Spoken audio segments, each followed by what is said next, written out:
Bonjour à tous et bienvenue dans ce nouvel épisode de Rezaïn.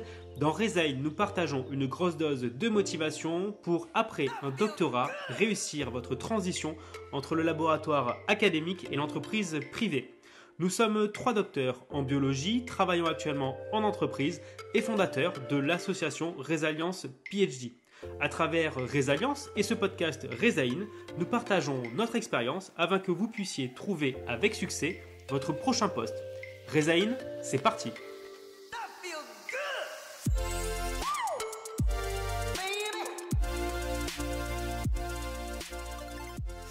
Bonjour à toutes et à tous, ça y est, c'est le 8e épisode de Rezaïn, c'est à peine croyable, surtout que là on a augmenté le débit, hein, vous en avez un tous les 15 jours et aujourd'hui j'ai le plaisir d'être avec Assia. Salut Assia. Salut Alexis, moi je suis tout aussi excitée effectivement de tourner ce podcast avec toi et franchement ça va être du lourd. Eh bien, on espère. En tout cas, on va faire en sorte. Le sujet du jour, fait de ta recherche ton business. Yes. Pourquoi est-ce qu'on a voulu traiter cet épisode? Parce que on pense qu'aujourd'hui, en tant que doctorant, en tant que PhD, le côté vente peut paraître péjoratif, alors que ça fait dès maintenant partie de votre quotidien. Pourquoi est-ce qu'on a voulu traiter ce sujet avec Asia? C'est notamment dû à nos fonctions. Alors, Asia, est-ce que tu peux nous rappeler notamment en quoi est-ce que ce que tu fais aujourd'hui a un lien avec la vente de manière générale? Yes, alors moi j'ai, comme vous tous hein, qui nous écoutez, je pense, j'ai jamais fait d'études de commerce, hein, on est d'accord. J'ai fait une thèse, j'ai fait des post-docs, et puis après donc j'ai intégré une petite start-up et donc quand on est dans une start-up en tant que chef de projet, moi du coup life science, on a plusieurs casquettes. Alors j'ai pas dans mes fonctions, dans mon contrat au départ, il y avait pas de partie commerciale, hein, je te le dis Alexis. C'est quelque chose que j'ai intégré au fur et à mesure, mais vraiment par volonté. En fait, je voyais, mon chef, je voyais, l'alternant, en école de commerce, je disais: «Mais tiens, ça vous dit, je peux intégrer vos réunions? Je peux?» J'étais curieuse, j'avais envie d'apprendre et puis tout le côté un peu relationnel, le challenge du commercial, ça me plaisait bien et aujourd'hui, figure-toi, au bout d'un an, la partie commerciale fait partie de mon job, ça doit représenter 30-40. Eh ben, écoute, c'est très bien. Et moi, ben, commercial, c'est mon métier. Donc, pareil, hein, pas du tout de parcours issu d'école de commerce ou de formation dans la vente. J'ai un parcours 100% académique, licence, master, doctorat. Et suite à ma thèse, je suis directement parti dans le privé sur des fonctions commerciales. Donc, preuve en est qu'on peut être recruté en tant que commercial sans avoir rien vendu de sa vie. En tout cas, aucun objet physique. Mais ça, on va en parler puisque dans le monde de la recherche, on tourne quand même beaucoup autour de la vente. Et ça va notamment être la première partie qu'on souhaite aborder. La vente, aujourd'hui, c'est vrai que pour beaucoup de laboratoires ou de personnes dans le monde académique, peut être un mot péjoratif, pas forcément reconnu à sa juste valeur. Alors que finalement, dans les faits, quand on prend un peu de recul, aussi bien quel que soit le poste, hein, aussi bien en doctorat, en postdoc, vos responsables, les directeurs d'équipe, de laboratoire, tous à un moment ou un autre sont obligés de vendre ou de se vendre. Et on va vous donner des exemples très concrets, peut-être commençant avec l'exemple du doctorant ou du postdoc aujourd'hui. Asia, comment est-ce qu'un Yes. un postdoc, dans quoi est-ce que son quotidien, un doctorant ou un postdoc est amené à vendre ou à se vendre? Yes, je veux dire, quand vous êtes doctorant ou postdoc, vous avez un projet de recherche, voire plusieurs. Vous travaillez dessus très, très dur. Vous devez à chaque fois argumenter quand vous obtenez un résultat, que vous y croyez à fond, vous argumentez parce que vous dites: «Cette hypothèse, elle fonctionne», que ce soit auprès de votre directeur de recherche, que ce soit auprès des réunions de labo, que ce soit, auprès, des séminaires, face à des jurys. Vous valorisez vos résultats. Votre projet de recherche, c'est votre bébé, vous le défendez, vous répondez à des questions, on vous challenge, on vous bouscule, vous êtes là toujours à tenir bon, à prouver que, enfin, ce que vous faites, c'est génial parce que vous y croyez, que les résultats que vous obtenez clairement vont aboutir à des choses superbes, et cetera, et cetera. Donc sans arrêt, vous avez cette niaque-là quand vous avez ce projet-là de le défendre tout le temps, en toutes circonstances. Et c'est ça, en fait, qu'il faut garder, Alexis. Ça, on l'a tous. On l'a tous ce côté-là. Donc on vend notre projet sans arrêt. On vend, on le valorise. Les deux commencent par V. Et pour moi, ils sont complémentaires. Ouais, effectivement, la vente, c'est pas que de la vente physique, c'est pas échanger un objet contre de l'argent, Yes. c'est aussi faire passer une idée, un projet, convaincre quelqu'un que ce qu'on fait est pertinent. pourquoi est-ce qu'on le fait, dans quel but et pourquoi est-ce que c'est pertinent par rapport à votre question scientifique, bah, c'est de la vente. Donc, voilà, en fait, ça a commencé dès l'arrivée en thèse. Il a fallu convaincre le laboratoire dans lequel vous êtes de vous prendre, de vous accepter pendant 3 ans. Si la bourse vient du laboratoire, ben, c'est-à-dire que le laboratoire a décidé de vous donner de l'argent contre vos compétences et du coup aussi votre temps pour mener à bien un projet de recherche. Donc vous leur avez démontré que par rapport à leur problématique de recherche, c'était vous la personne la plus pertinente pour mener à bien ce projet de recherche. Dans votre quotidien, une réunion de laboratoire, bah voilà, le but de la réunion de laboratoire, c'est que tout le monde sorte convaincu que ce que vous faites est pertinent. Et surtout, s'il y a des points un peu bancals, bah vous allez anticiper ces questions-là. L'idée, c'est de montrer que ce que vous faites est maîtrisé et cohérent par rapport à votre question scientifique. Et donc, ça c'est de la vente. Voilà, vous vendez le fait que ce que vous faites est cohérent et pertinent. C'est ça, c'est-à-dire que quand vous êtes doctorant, vos travaux de recherche, c'est votre business. Vous le portez pendant 3 4 ans jusqu'à la soutenance face au jury. Vous savez que quand on est face au jury durant la soutenance, on se bat, on a des questions, on est bousculé, on est challengé. C'est vous le roi à ce moment-là, c'est vous le vendeur, c'est vous qui prouvez que pendant 4 ans, vous avez travaillé dur et que vous maîtrisez complètement le sujet. Ce que tu disais, Alexis, hein, la vente, c'est pas vendre quelque chose d'objet physique, c'est vendre quelque chose qu'on croit, se défendre, le valoriser, aller jusqu'au bout et avoir cette posture d'expert, avoir cette posture de quelqu'un qui maîtrise de quoi il parle. C'est ça qui est génial en fait. Tout à fait. Et là, on est au niveau du doctorant hein, qui arrive à soutenir sa thèse, mais si on monte d'un cran ou de 2 crans, votre responsable, le directeur de l'équipe, le directeur du laboratoire, qui va quand même passer du temps à la fois dans des congrès scientifiques, à faire du réseau pour potentiellement faire naître des projets de recherche. Donc, il va falloir les convaincre des partenaires de s'associer à votre laboratoire, leur montrer qu'effectivement au sein du laboratoire, de la structure, vous avez toutes les compétences pour justement mener à bien ce projet de recherche avec un partenaire. La partie recherche de financement, bah là pour le coup, hein, c'est écrire une demande de financement, donc c'est prouver à un organisme financeur que en termes de recherche, ce qui va être fait est pertinent par rapport à la thématique de la bourse. Donc là pour le coup, on est vraiment sur de la vente presque pure et dure, quoi. Yes, et puis que tu sais, quand enfin, on a tous été amenés à écrire pour des demandes de financement ou pour sa thèse, etc. Justement, pour l'exemple des demandes de financement, tu as vu que quand on écrit, on essaie de raconter une histoire.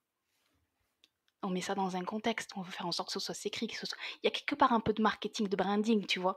On le voit bien. Enfin, moi, je me rappelle de mon chef qui était très fort pour raconter des histoires quand il faisait des demandes de financement. C'est dingue, tu partais d'un truc et tu ressortais avec un autre truc où tu étais là: «Attends, tu bien sûr que tout ça, on va pouvoir le faire parfois?» tu vois? «Mais si, on va y arriver, mais l'histoire, on doit la raconter comme ça pour pouvoir la vendre, pour pouvoir convaincre». Donc c'est fou, des fois, moi, j'ai eu des directeurs de recherche, franchement, je me suis dit: «Mais dans une autre vie, ils auraient pu travailler et faire du marketing, quoi, les gars». Ils auraient pu être commerciaux, c'est dingue. Vraiment, on a quelque part ça dans le sang, il faut juste que ça se révèle.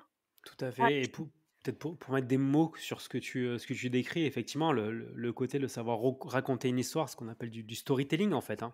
yes, C'est voilà, raconter une histoire, faire passer un message, non pas un message brut, mais l'édulcoré d'une histoire pour emmener les personnes, qui nous écoutent, heu, vers son propre objectif qui est de faire passer un message. Voilà, pendant les réunions de laboratoire, pendant les congrès, vous allez présenter un poster. Et par rapport, juste pour revenir un tout petit peu en amont, ce que tu disais, de savoir, enfin, se vendre, se mettre en avant, ses compétences, et cetera, c'est ce qu'on appelle du personal branding. Voilà, c'est se présenter sous son meilleur jour, exactement. en fonction de ses objectifs, des objectifs visés.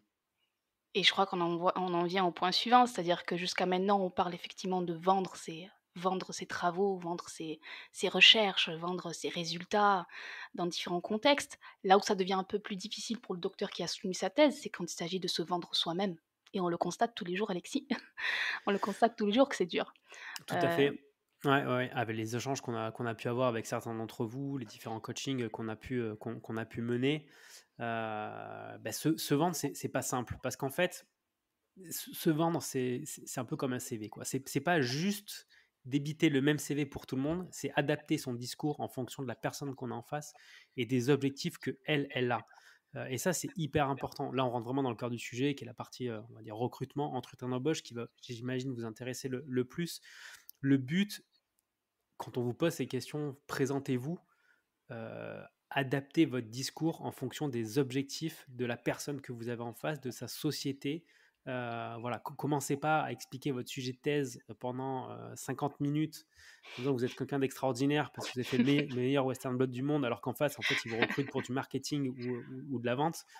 Vous allez être mis sur la touche directement. Donc, posez-vous les questions de quelles sont les priorités, les attentes de mon interlocuteur et présentez-vous sur votre meilleur jour par rapport à ça. Ça ne veut pas dire qu'il faut mentir, hein, attention, hein, et bien évidemment, il faut rester honnête, c'est hyper important. Mais en tout cas, présentez les arguments en fonction des objectifs qu'a votre interlocuteur en face. Yes. Pour revenir aux erreurs, hein, qu'on constate, assez souvent, Alexis, notamment en coaching, heu, CV, c'est terrible, hein. C'est-à-dire que vous avez vraiment envie de parler de votre sujet de recherche. Vous postuliez pour un job de consulting, par exemple, vous voulez vraiment parler de votre sujet de recherche, des techniques que vous avez fait et tout ça, vous en êtes fiers, hein, c'est ça que vous avez réussi à défendre durant votre thèse ou postdoc. Mais non les guys, non, non, et c'est là où il faut vraiment se poser les bonnes questions. Comme disait Alexis, qu'est-ce que vous vendez? Vous vendez des compétences transversales et en fonction du type de poste que vous postulez, ben, on va attendre de vous. On va attendre de vous des soft skills, on va attendre de vous des compétences. Il faut s'adapter. Il faut adapter complètement son CV et adapter l'entretien au moment où on vous pose la question, ben, parle-moi de ton parcours. Non, on ne m'enchaîne pas une liste. Et ça, je l'ai eu mais beaucoup de fois où les gens m'enchaînent un listing. Un listing. J'ai fait une licence, puis j'ai fait un master, puis j'ai fait un doctorat, puis j'ai fait ci, et puis j'ai fait ça, puis aujourd'hui je postule, et puis tout va bien. Mais mon Dieu, ça, c'est le cas classique. Faites très, très, très attention. Très attention. Donc tout à l'heure, tu disais un truc, Alexis.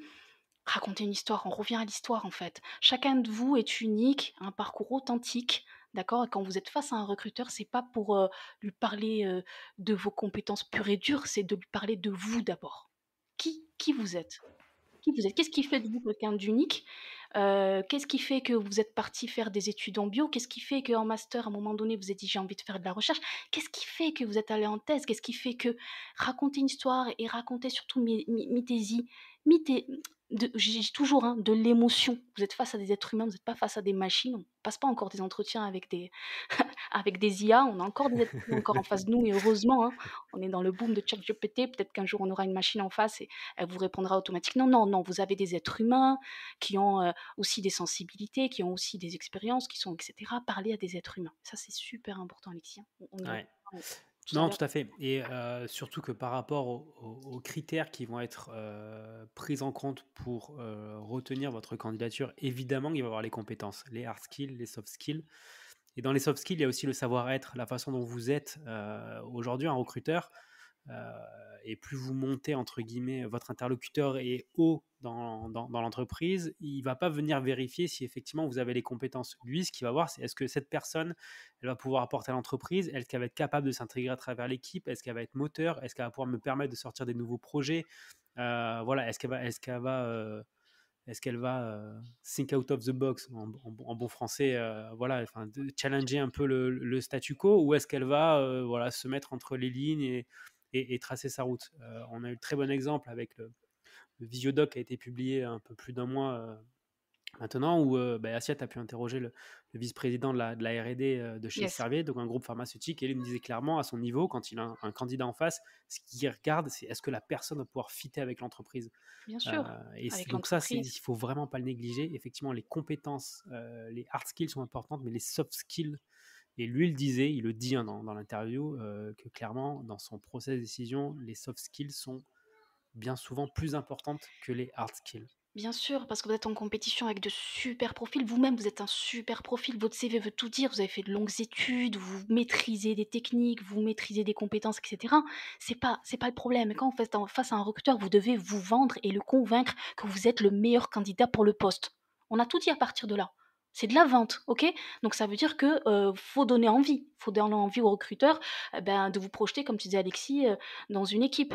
D'accord? Donc donnez-lui de la matière à se dire: «Mais super, enfin celui-là, il est pas comme les autres». Attention Alexis, c'est ça, c'est-à-dire, je disais tout à l'heure l'émotion, quand vous faites passer de l'émotion, il suffit parfois juste de faire sourire la personne, de le renvoyer vers des choses, tu vois? De marquer, de mettre votre signature que après, au bout de 10 ben, peut-être 3 ou 5 entretiens, elle se dit: «Non mais celle-là celui-là là que j'ai rencontré là, ce Alexis, il était pas comme les autres. Lui, il était différent». C'est sortir du lot en fait. Mmh. C'est ça qu'il faut en fait et ça c'est super, super important. Tout à fait. Non, mais effectivement, les non, mais les,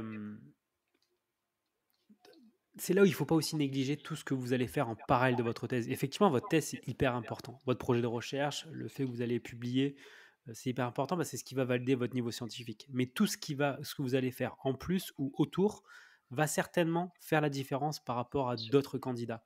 Je sais pas moi, si vous êtes investi dans une association, que vous montez des projets, que vous, avez un compte Instagram et que vous faites de la vulgarisation scientifique et que vous avez 10 000 abonnés, vous voyez? C'est tout ce que vous allez faire autour de votre projet de recherche à proprement parler, c'est ce qui va vous permettre de vous différencier. Une fois, j'avais assisté à une conférence, c'était je crois que c'était, alors je sais plus comment s'appelait la personne, mais c'était une personne qui était chez Merck, très très haut placé, un site leader, et il disait une fois qu'il avait pris une personne en entretien qu'il avait recruté parce qu'en fait, cette personne-là, en plus des compétences il avait fait la différence parce que cette personne avait monté un groupe de musique, ils avaient sorti un CD physique qu'ils avaient commercialisé et vendu.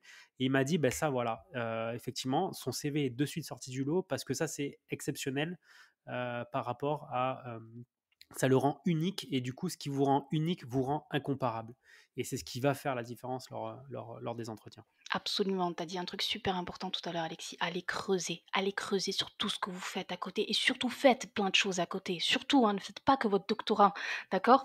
Et les gens qui vous diront j'ai jamais le temps de faire autre chose, c'est faux. On peut faire plein de choses. Il faut en avoir la motivation. C'est surtout tout ce que vous le faites pour vous, pour préparer votre futur business. C'est-à-dire quand vous êtes à la recherche d'emploi, c'est vous, votre business, c'est tout ce que vous avez fait, c'est ça que vous allez vendre face à un recruteur, d'accord? Et ça, c'est super important. Donc creusez. Moi, quand j'ai fait des simulations d'entretien en coaching, et que la personne me fait un parcours très fade en mode j'ai fait un master, une licence, machin, et je lui dis mais ok, mais t'as fait que ça, qu'est-ce que t'as fait à côté de ton doctorat? T'as bien fait des trucs, creuse, t'as fait un truc associatif, t'as fait ci. Et là, je sens les gens qui commencent à me dire ouais, j'ai fait tel projet, oui, je suis dans une association, oui, je travaille à côté pour faire ça, oui, je fais. Mais oui, mais c'est ça qui est formidable.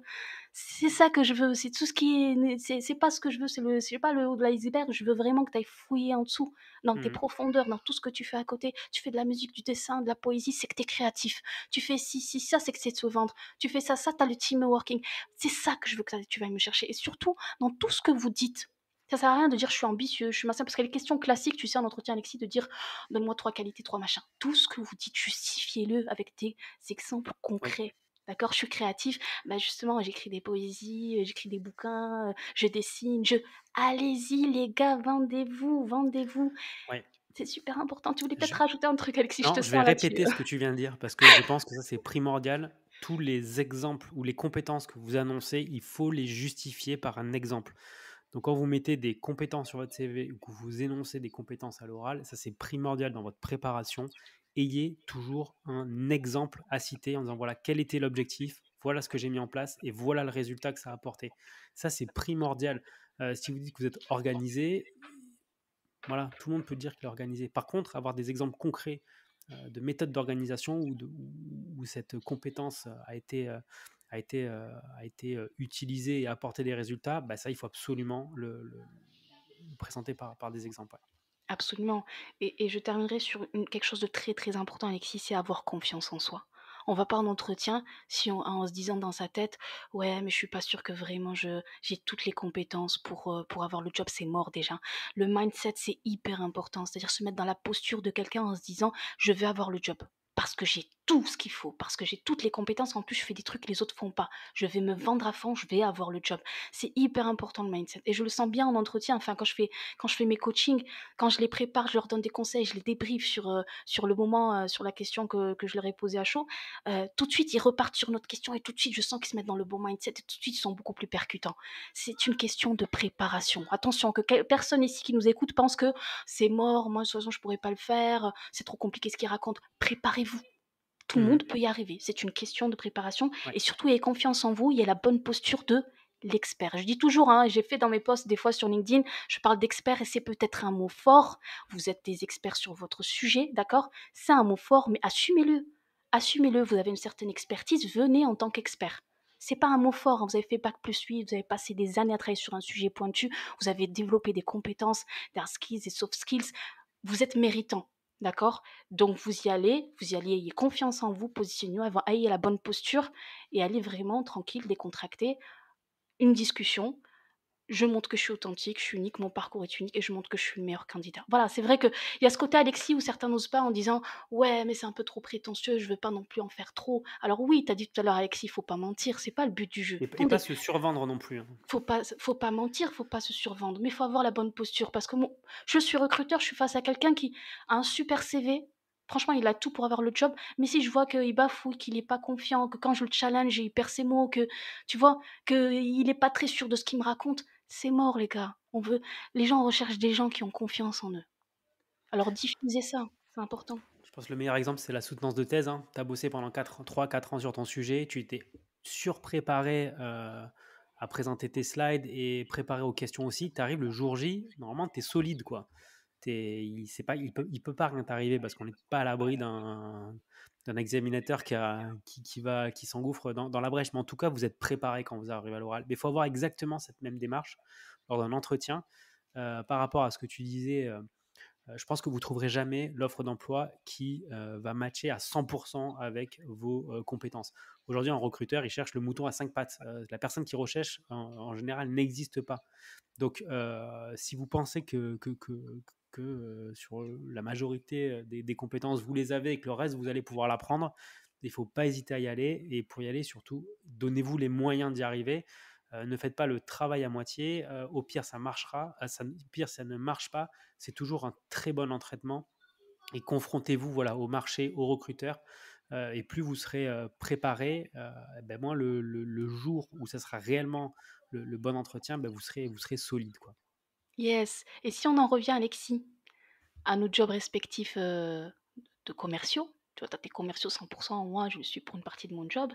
Quand nous, on veut vendre pour le coup un produit, qu'on aborde quelqu'un, on va pas lui dire tiens, regarde, j'ai un produit à te vendre. Il est super génial, il faut que tu achètes. Tu vois, le commercial, c'est pas ça. Il est dans la même démarche que vous qui voulez vendre votre business et vos compétences, etc. C'est un recruteur, c'est-à-dire qu'il va aller déjà se renseigner sur la personne, qui elle est, quels sont ses besoins. Il va essayer de mettre du storytelling, il va essayer de la toucher là où il faut la toucher. Enfin, il y a tout un travail en amont de préparation avant de vendre quelque chose. C'est Ouais. ça qu'on est en train de vous raconter. Quand on fait de la prospection en tant que commercial, c'est ça. Il y a tout un job en amont. Et on aborde la personne sous un angle, parce qu'on sait que c'est l'angle sur lequel il faut l'aborder, parce qu'on a cherché, on a fouillé, on a appris des choses sur elle, et on va essayer d'installer une sorte de relation. Une relation, tu vois? Sans et la personne oublie que vous êtes un commercial, que vous essayez de lui vendre un truc, parce qu'il y a quelque chose qui s'installe, ce lien, ce lien de confiance, un truc, quelque chose qui s'installe, ce feeling. Vous allez continuer à discuter avec elle et potentiellement vous pourrez lui vendre un truc un jour. Et c'est vraiment très fort ça, hein. On pense commercial, bim, quelqu'un qui vient qui te dit: «Tiens, je veux te vendre ça, achète». Ça marche pas comme ça. Et quand on vous dit vos compétences, votre CV, machin, c'est votre business, c'est vraiment dans cette démarche que vous devez être. Quand vous êtes sur LinkedIn, que vous abordez les gens, c'est pas leur dire: «Voilà, moi, j'ai un super CV, monsieur ou madame, je cherche un job, s'il vous plaît, aidez-moi. On en revient, Alexis, c'est pas dans cette démarche. Donc, avoir le bon mindset, montrer qu'on est confiant, bien se préparer, se renseigner un peu avant, hein. Quand tu as un entretien, tu te renseignes sur l'entreprise, sur le recruteur, sur le manager, sur l'équipe, tu passes des coups de fil, etc. C'est vraiment dans cette démarche de commercial, de businesswoman, businessman qu'il faut être. Et vous serez percutant en étant comme ça. Vous serez percutant. J'insiste juste sur une dernière chose, Alexis. Un docteur en sciences de la vie qui a une double compétence commerciale, c'est hyper recherché. C'est le roi du Hyper pétrole. recherché. C'est le roi du pétrole, c'est une pépite, ne Oui, l'oubliez pas. oui. Non, mais alors ça c'est vrai, hein. Moi, je le vois, pas quotidiennement, mais en tout cas plusieurs fois par mois. Moi, je suis, enfin, et ça doit être ton cas aussi, Asia, on est démarché pour être recruté parce que notre profil intéresse. La double compétence, avoir la compétence scientifique plus la compétence commerciale. Dans la situation dans laquelle vous êtes aujourd'hui, vous avez la compétence scientifique. Si vous arrivez à trouver une entreprise dans laquelle vous allez développer votre compétence commerciale, bah derrière, voilà, vous allez pouvoir naviguer. Aujourd'hui, le marché on va dire, du life science sur la partie commerciale est clairement en faveur de nous, en fait, des personnes. Voilà, il y a beaucoup plus de demandes, il y en a beaucoup plus d'offres que de demandes. Donc c'est clair que c'est un marché qui est porteur. S'il y en a qui ont envie de faire ce métier-là, moi je vous encourage fortement à y aller parce que il y a des très belles carrières à faire, tout en restant en plus en contact avec le monde du life science ou de votre industrie. Des entreprises qui recrutent, il y en a. Et une fois que vous aurez cette première expérience commerciale, mais derrière, vous allez pouvoir évoluer soit au sein de l'entreprise dans laquelle vous êtes ou partir sur d'autres entreprises. Ça, c'est une super conclusion, Alexis. Ça montre bien que toute opportunité que vous pouvez avoir après votre thèse de postdoc qui vous permettrait de monter en compétence sur de la partie commerciale, c'est bon à prendre, vraiment. Dans votre CV, c'est très, très, très bon à prendre. Donc voilà, tout est bon, tout est bon, tout est bon à prendre. Et franchement, voilà, c'est que dans votre intérêt de monter en compétence sur ces sujets. C'est top.